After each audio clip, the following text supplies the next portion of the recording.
For maximum picture quality, it may be necessary to adjust the tracking control on your VCR.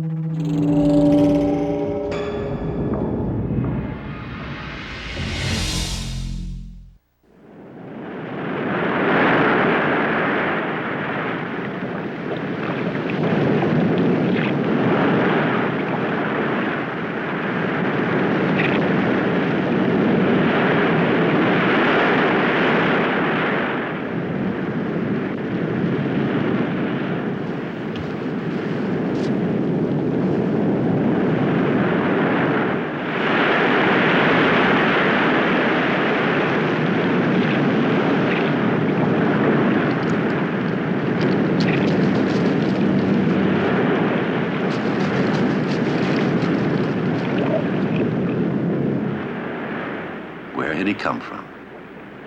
How did he get here, this little creature called Paddle to the Sea?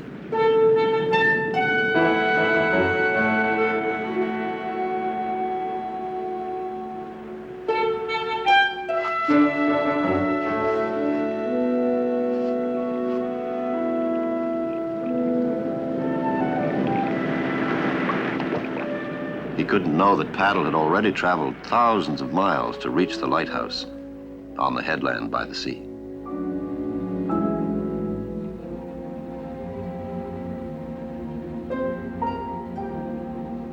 He had traveled past the Gaspé, past Quebec City,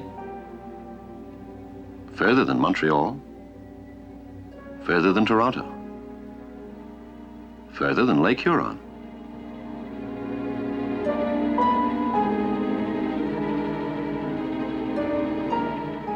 North of Lake Superior, in the Nipigon country.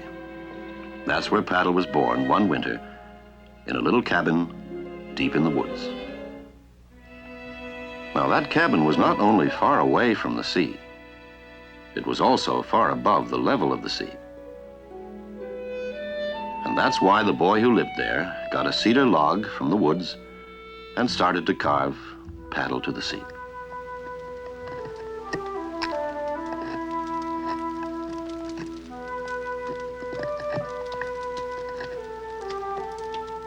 His name was Kyle Apatagan. He was a boy with a dream of a journey he couldn't make himself. But Paddle to the Sea might be able to, if he got him finished by springtime.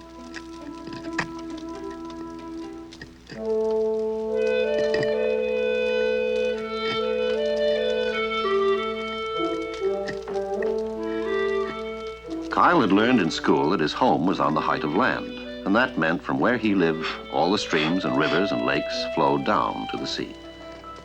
Now, if that were true, then Paddle should be able to just float all the way down to the ocean. Maybe.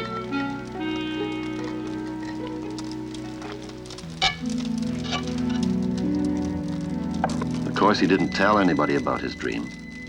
They would laugh at him and say it couldn't happen. He didn't tell anybody why he melted the lead. Of course, it was to keep Paddle upright in the water.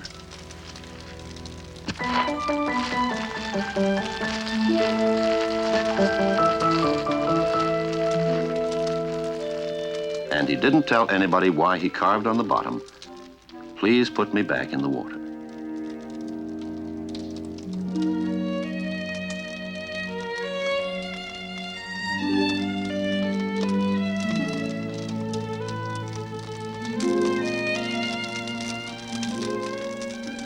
But as he worked through the long winter evenings, and as Paddle grew more shapely and splendid and shiny, Kyle thought, I don't want to let him go. I want to keep him. Then one fine day, he made up his mind.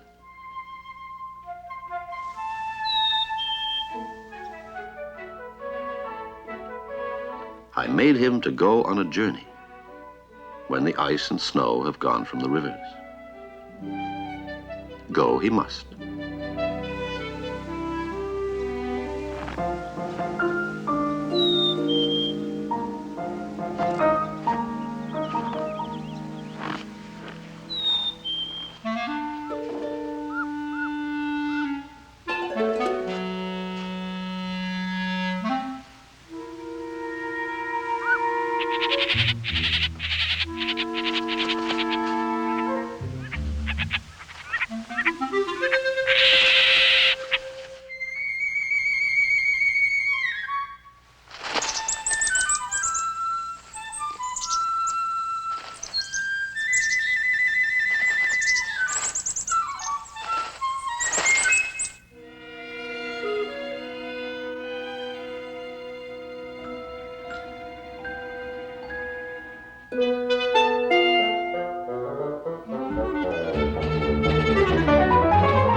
Then one day at sunset, Paddle calmly sailed out into the biggest lake in the world, Lake Superior.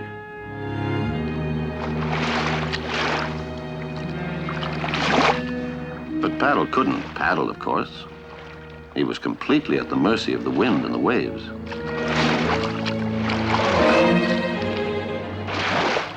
And it looked as if he would end his days as just a peculiar piece of driftwood on the lonely shore.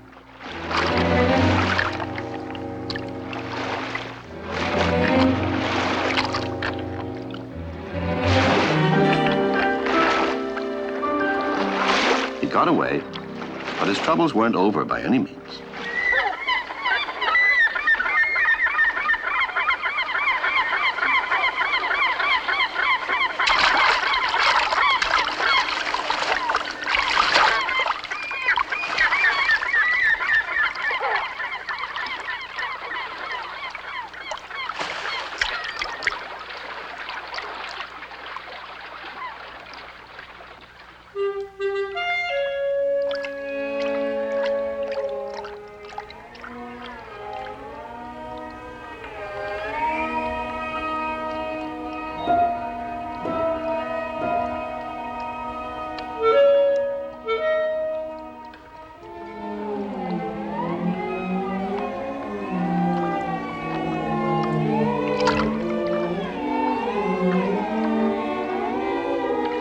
Everything that ran across him seemed to think he might be something to eat. But it wasn't Paddle they were after, really.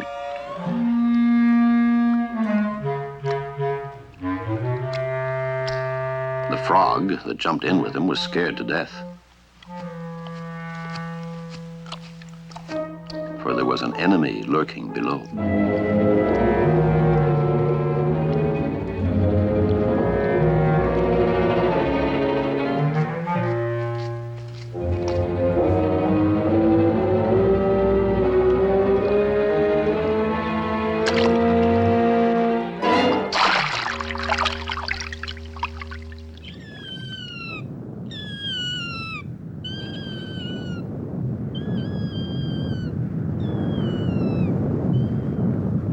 Paddle could float, for he was made of wood.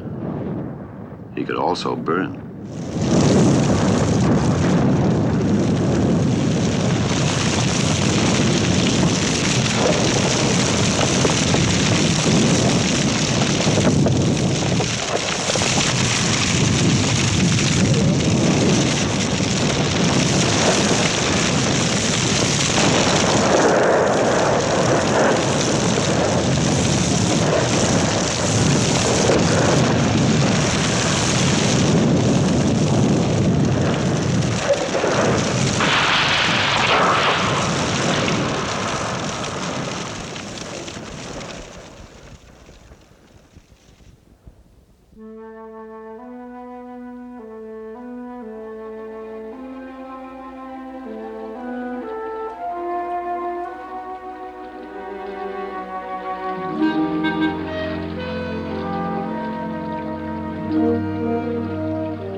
But all in all, it was a lovely summer, just gliding along in the moonlight, safe and sound. Safe? What was that great black thing looming?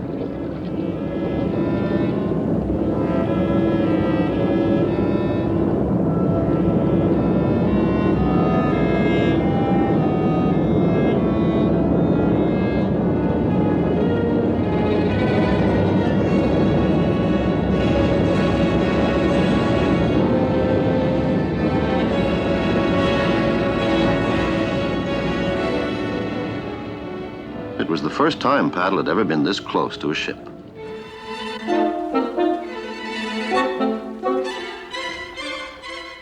Even though no one had ever even noticed him, Paddle, like the great ships, was also on his way to the sea.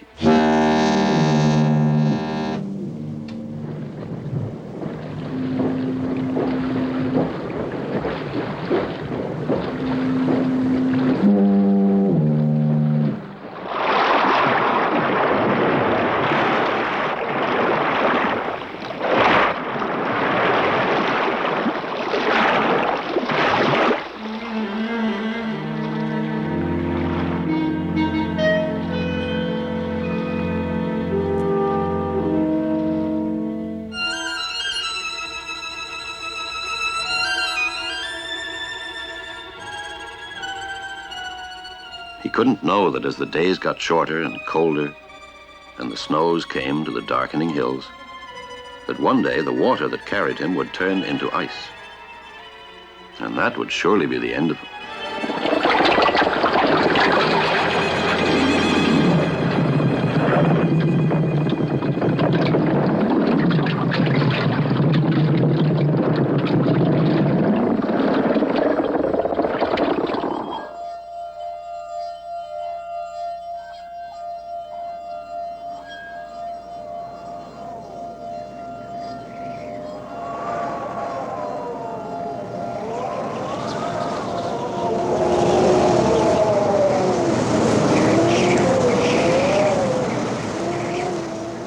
And there came a day when Paddle disappeared completely, gone without a trace.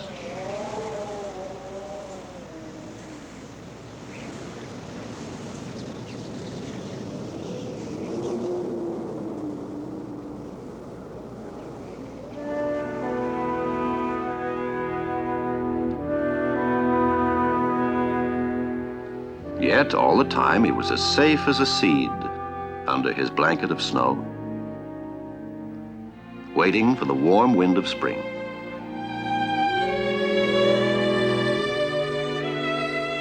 Waiting for the sun to release him. And one glorious day he was free again. Free to travel on into the land of people.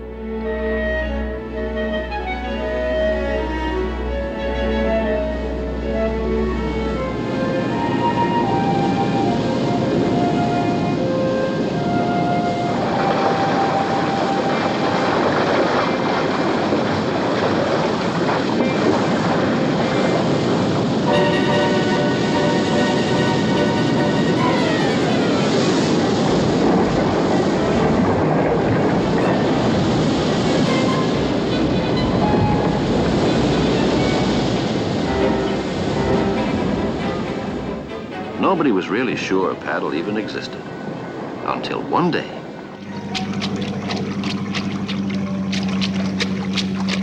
Quite by accident, he was caught.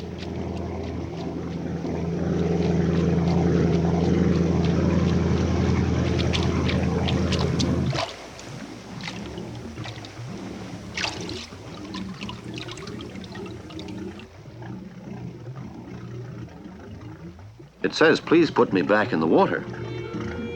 "We can't keep him," said his father. "Whoever made him wants him to travel to the sea. Though how he could ever get to the sea from here is beyond me."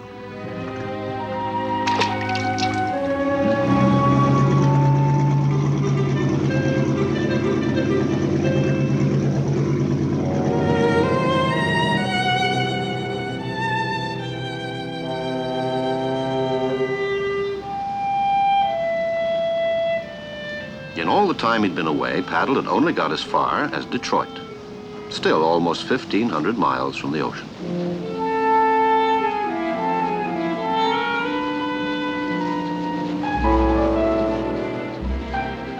The world of men seemed very beautiful. It was the 4th of July, a celebration.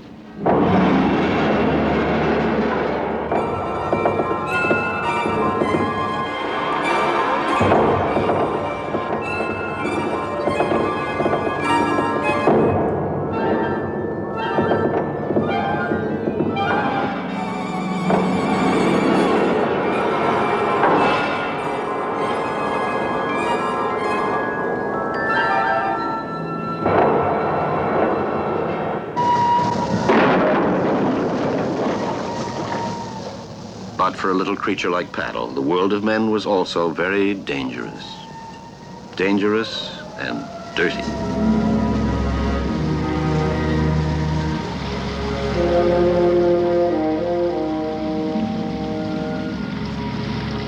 They were pouring all sorts of filth and slime and garbage into the lake.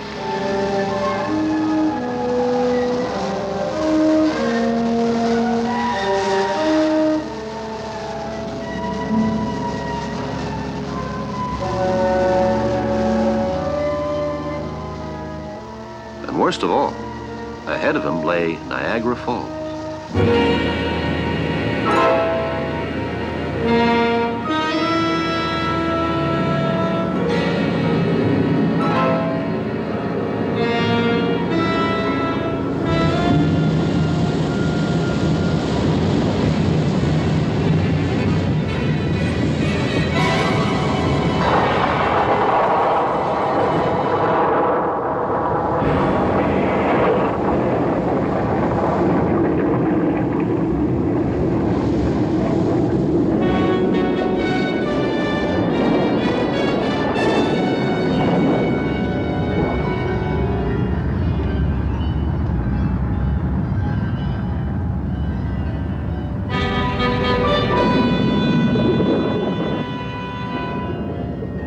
It was an exciting day for the people on the Maid of the Mist, the excursion boat below the falls. Some thought they caught glimpses of him. Others said, nonsense, he could never survive that terrible plunge.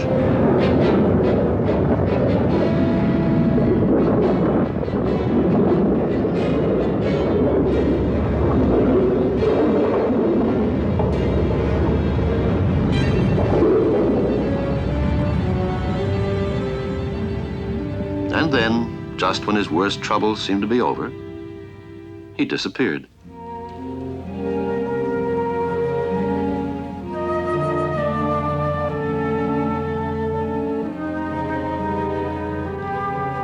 He hadn't really disappeared, of course. He was gliding through the night in lonely, hidden places.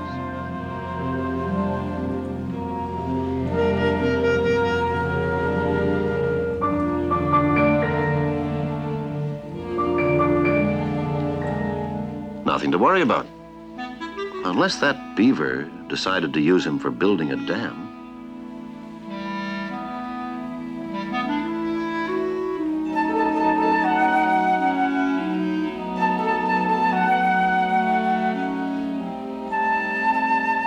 Actually, Paddle had reached the safest place he could possibly come to. It was a wildlife sanctuary where all creatures are protected.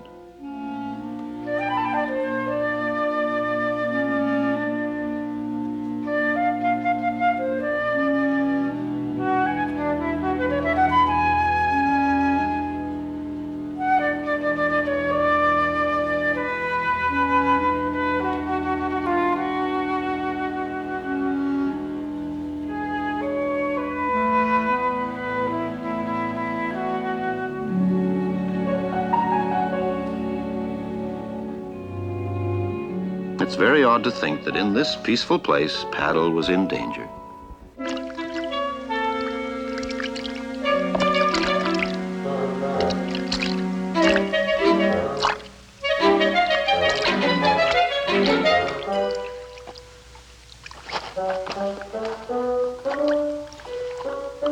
The little boy didn't know how to read yet.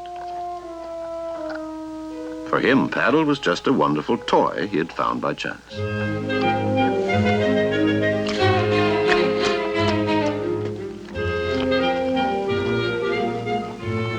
He'd take him home and keep him forever. And then he made his big mistake. He decided to play with him first.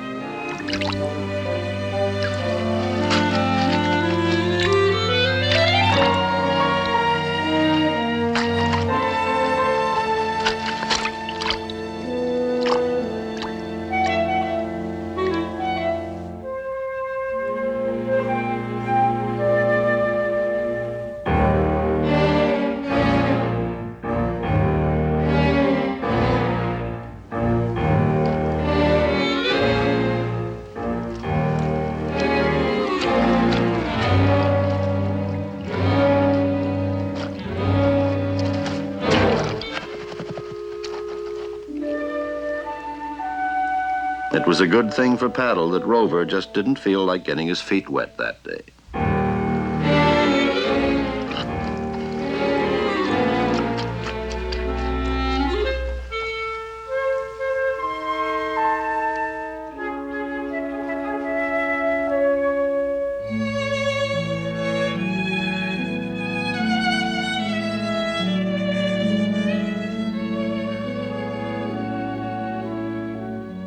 Paddle was free, and ahead of him, only one last big barrier.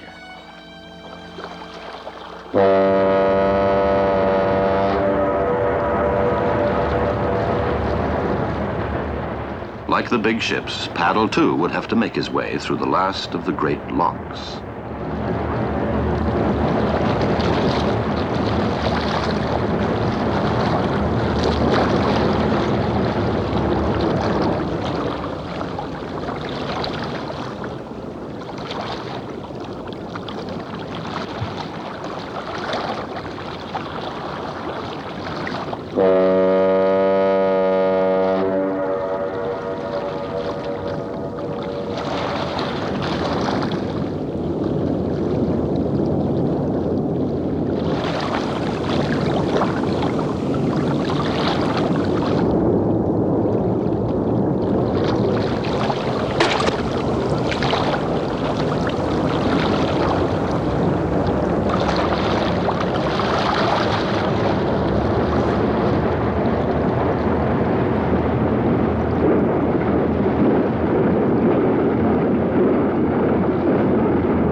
Nobody was sure Paddle had made it safely. Nobody heard of him for months.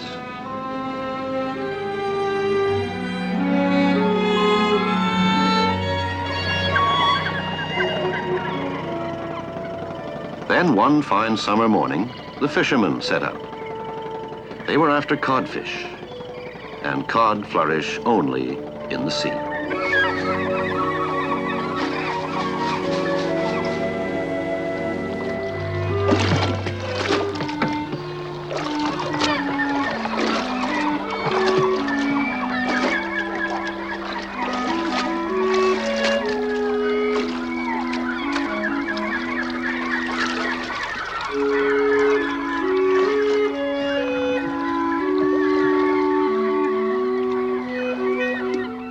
In all his long life, the fisherman had never caught anything like this.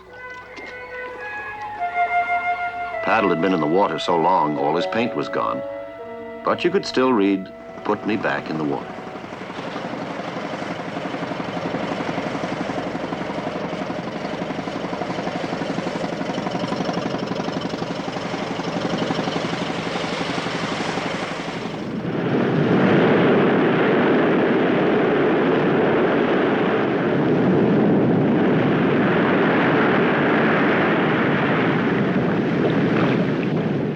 And that was when Paddle finally came to the lighthouse by the sea.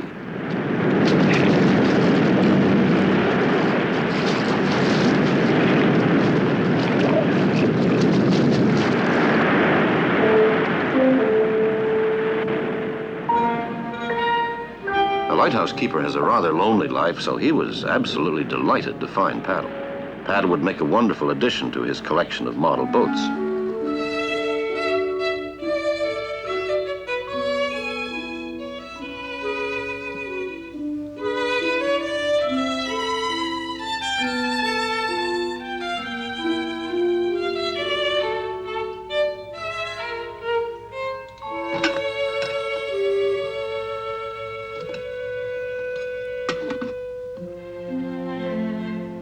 But then he read the message,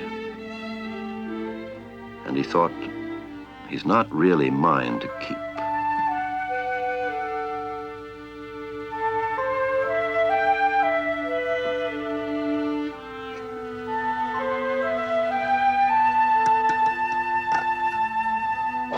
He thought of the great currents in the mighty oceans. If I put you back, someone might find you someday in a cold fjord in Norway, or on a warm beach in Africa.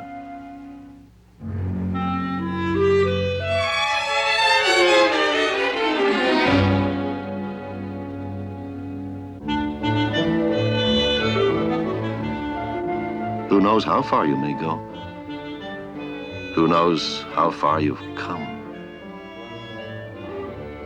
But that secret is known only to you and the boy who dreamed a dream and made him one winter long ago.